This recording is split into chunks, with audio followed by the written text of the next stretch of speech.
for our listeners out there who we all understand the importance of telling and showing that story, but who are kind of in that spot where you were a few years back of actually doing it, what advice do you have to them to take that next step? What's the easiest first step that you can suggest to our viewers? Yeah.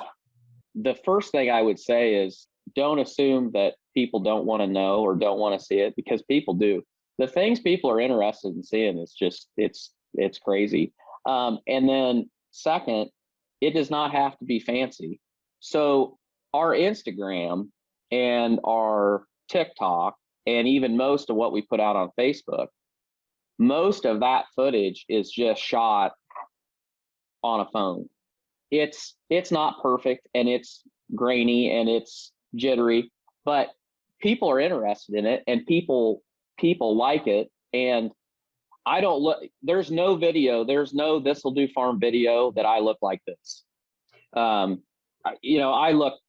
got my hat and my hat hair, and I may or may not have trimmed my beard for 2 weeks or whatever. People don't care. People sure aren't watching that for me as far as that goes. I know that, but people don't care. The more real it is, the more people enjoy it. And there are so many misconceptions of animal agriculture. To just share that will go further than all of the flyers and booklets and printed material saying, oh, we do this and we do this and we do this. When you show it, people understand it, and people, it's very disarming. And I guess if Sawyer was here, because Sawyer is pretty passionate about this subject, he always says that if you don't tell your story, somebody's going to tell it for you. And the story that they tell may or may not be the truth, and it will not be in a good light. And that's so true.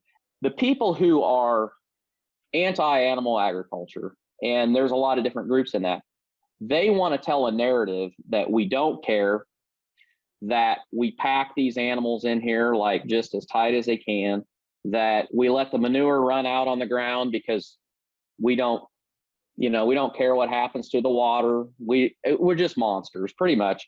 And that's when there's no example to the difference. It's easy to paint with that wide brush. But the more people that get out there and show what it's really like, and I'll give you an example. We did a video about dragline and manure, and about the manure management plan, and about getting the sample and knowing the fertility level of it, how many gallons we put on the acre, and then how we do it and why we do it. People were just amazed by that, which I was bamboozled as to how that was so amazing, but they were, because nobody shows that. The more people that can do that, the better it will be for our industry, by far.